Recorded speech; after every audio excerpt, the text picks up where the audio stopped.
ನಾನು ಈ ಶಾಲೆಗೆ 2021ರಲ್ಲಿ ಈ ಶಾಲೆಗೆ ವರ್ಗಾವಣೆಯಾಗಿ ಬಂದೆ. ಆ ವೇಳೆಯಲ್ಲಿ ಕೊರೋನಾ ಟೈಮ್ ಆಗಿರೋದ್ರೆ ಕೋವಿಡ್ ಟೈಮ್ ಆಗಿರೋದ್ರಿಂದ ಖಾಸಗಿ ಶಾಲೆಯಿಂದ 10 ಮಕ್ಕಳು ಬಂದು ಸೇರಿಸ್ಕೊಂಡಿದ್ರಂತೆ. ಅದು ನನಗೆ ಗೊತ್ತಿರಲಿಲ್ಲ. ಇದು ಜೀರೋ ಶಾಲೆ, ಯಾವ ಶಿಕ್ಷಕರು ಇರಲಿಲ್ಲ. 10 ಮಕ್ಕಳು ಇರೋದ್ರಿಂದ ನಾನು ಈ ಸ್ಥಳವನ್ನು ಆಯ್ಕೆ ಮಾಡಿಕೊಂಡು ಇಲ್ಲಿಗೆ ಬಂದೆ. ಆಮೇಲೆ ಕೋವಿಡ್ ಮುಗಿದ ತಕ್ಷಣ ಅವು ಖಾಸಗಿ ಶಾಲೆಗೆ ಮತ್ತೆ ಹಿಂದಕ್ಕೆ ಹೊರಟೋದ್ರು. ಅದಾದಮೇಲೆ ಯಾವುದೇ ಮಕ್ಕಳು ದಾಖಲಾತಿ ಆಗಿಲ್ಲ ಇಲ್ಲಿ. ಈಗ 2024-25ನೇ ಸಾಲಿನಲ್ಲಿ ಒಂದು ಮಗು ಮಾತ್ರ, ಅಡುಗೆಯವ್ರ ಮಗು, ಅವರು ಮನಸ್ಸು ಮಾಡಿ ನಮ್ಮೂರು ಶಾಲೆ ಉಳಿಬೇಕು ಅಂತೇಳಿ ಅವರು ತನ್ನ ಮಗುವನ್ನೇ ಈ ಶಾಲೆಗೆ ಸೇರಿಸಿದರು. ನಾನು ಊರೆಲ್ಲ ಕೇಳಿದೆ ಸೇರಿಸಿ ಅಂತ. ಅದು ವಿಫಲ ಆಯಿತು, ಆಗಲಿಲ್ಲ.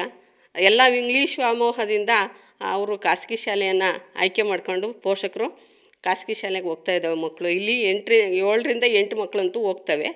ಯಾವುದೇ ಇಲ್ಲಿ ಸವಲತ್ತಿಲ್ಲ ಅನ್ನಂಗಿಲ್ಲ.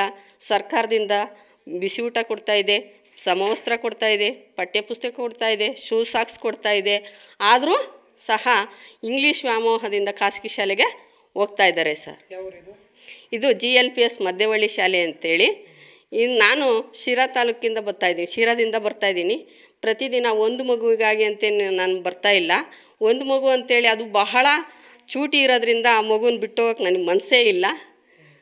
ಹಾಗಾಗಿ ನಮ್ಮ BO ಸರ್ ಕೂಡ ಇಲ್ಲಿ ಪ್ರಯತ್ನ ಪಟ್ಟರು ಶಾಲೆನ ಮರ್ಜ್ ಮಾಡಬೇಕು ಅಂತೇಳಿ.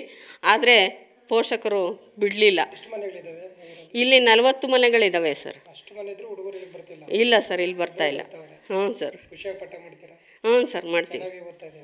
ಚೆನ್ನಾಗಿ ಓದ್ತಿದ್ದೆ ಸರ್ ಮಗು. ನನ್ನ ಹೆಸರು ಪದ್ಮಕ್ಕ ಅಂತೇಳಿ ಸರ್, T ಪದ್ಮಕ್ಕ ಅಂತೇಳಿ.